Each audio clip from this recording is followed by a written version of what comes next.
There's something I need to. There's something I need to. But I feel like some of you might take it badly. But I'm just gonna say it. So I used to work at this lovely little pub the other side of the forest near me. It's a sleepy town, so even when it did get stressful, it never overwhelmed me. You know, you always hear those horror stories of big city pubs, and I cannot even begin to imagine it. I used to do the late shift. Yeah, so I'd close up, restock for the next day, lock the place down. It was a Tuesday night. Literally nothing special, just your regular old Tuesday. My neighbour Henry had been in, had his pints of John Smiths and staggered home. The underage kids had all flashed their blatantly fake IDs at me, and I had overdosed on Red Bull just trying to keep myself going. Henry was a really sweet old man. His wife, Mary, had died a few years back, and he used to come in looking for some company, and I was his favourite member of staff, so we had a laugh. I always felt so bad for him, really. I guess that's what happens, isn't it? Death. Probably best not dwell on it, may as well move on. He'd come in, have his pints, then exactly 10 PM every night, stagger on home, and I'd see him the next day. Admittedly, it did get a bit boring after the 5th time I'd heard the same story about his lovely dead wife, but he liked it and I was getting paid, so fuck it.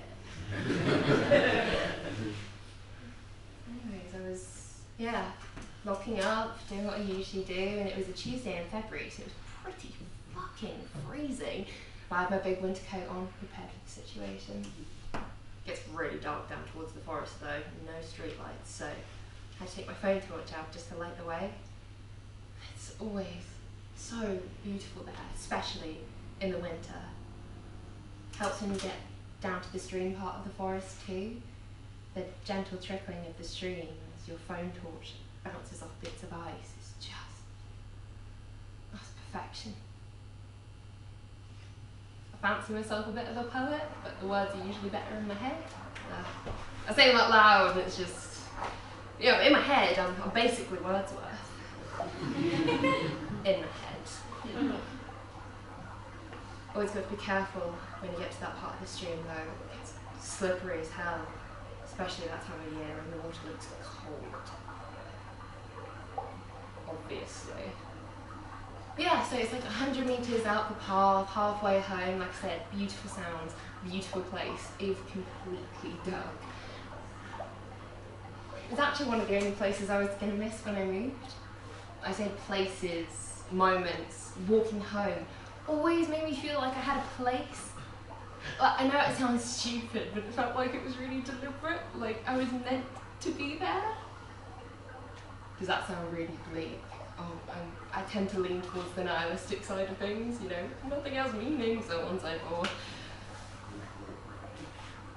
I'm not depressed or anything, I just don't see the point in being overly ambitious, and that brings me peace. If you agree, you'll understand. If not, you will think I'm a sociopath. But something about that stream just really made me feel like it was all for something, Even if people are just objects that learn how to use fire and money to do what they wish, maybe what they wish has a reason and maybe it doesn't.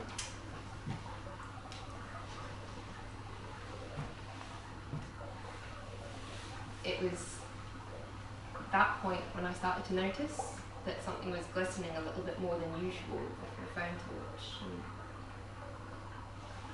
And, like any normal person, instantly attracted to it, and wanted to know what it was, but also like a normal person, did so from a distance. And so began the guessing game.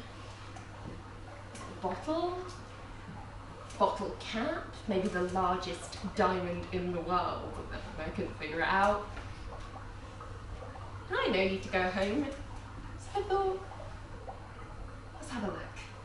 Started edging towards this tiny stream down by the path, and I slipped, caught myself in a branch, had to wipe my muddy hand on my trousers. Oh well, I thought, it'll come out. Could be worse. As I got closer, I started to see what it was. the glisten became more and more clear, and I got right next up to it, and I could see. Yeah, it was nothing special. It was.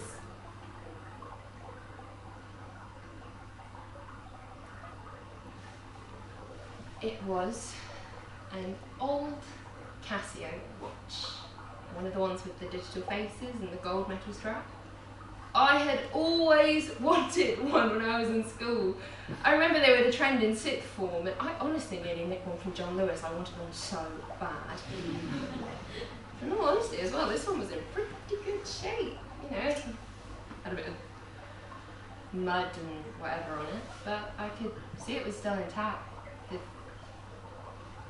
seconds just ticking by as I inspected it. I could have taken it.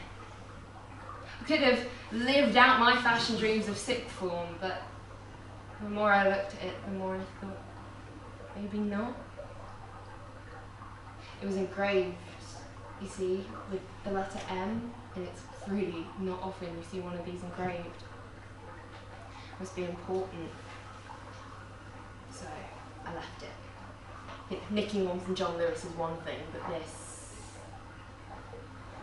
this felt weird. Plus, the string gave me a moment of clarity to see that maybe taking a watch I found in the dark wasn't the classiest thing to do. Not that I pretend to be classy, but come on, that's low. Either way, I made up my mind. The watch was to stay where it was. But then I started thinking, why? Genuinely, why shouldn't I take this watch? There's literally no one else around here. There's no one to stop me. And surely if you're going to steal something, this is the best time to do it. Is this even stealing? I've really got stuck on that one. Is this stealing? I still flip back and forth between the answers in my head, but I suppose it doesn't really matter. I didn't take the watch. And maybe I had a few too many Red Bulls on my ship, because then my mind started going to the next possible thing, which was maybe this watch was here for a reason. Like I said, it's really not often that I have the thoughts of purpose and meaning, but this walk messes with my mind. Maybe this watch was meant to be here. Maybe it was not my place to pick it up and take it home. Maybe it fell exactly where it needed to, in exactly the right place, and didn't break because it wasn't meant to.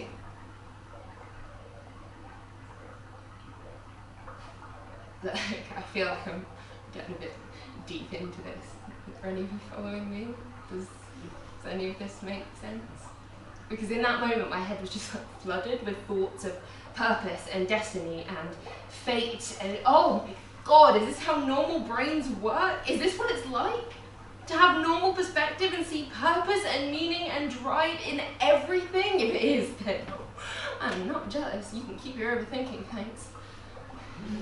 That being said, my mind would not stop racing. Maybe this watch was meant to be here. It was not my place to take it. It was not my place. And so I just stared at it. I stared at it as my phone dimly lit the scenery around me. I could see my breath rolling in front of me, mimicking the stream. It was so beautiful, really, it was. Ironically, it's not as beautiful here in the day. I came once for a picnic and I had my sausage rolls, I had my Capri Suns, but it was just like, ugh, so empty. Right then, 14 minutes past 11 at night, it was perfect. And so the watch was to stay. It was to stay and bask in the beauty.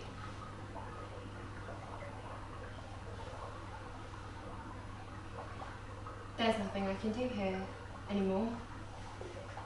Yeah, I remember thinking that very clearly. There's nothing I could do. But I stayed for a little bit longer, just looking at the watch, the seconds ticking by, the screen dimly lighting up, the frost and the dirt and the red. peacefully carrying on and on. And so should I. I thought, it's not my place. Sometimes the least lonely thing is to be left alone anyway. But before I left, I leant over, I looked into his face, and I said,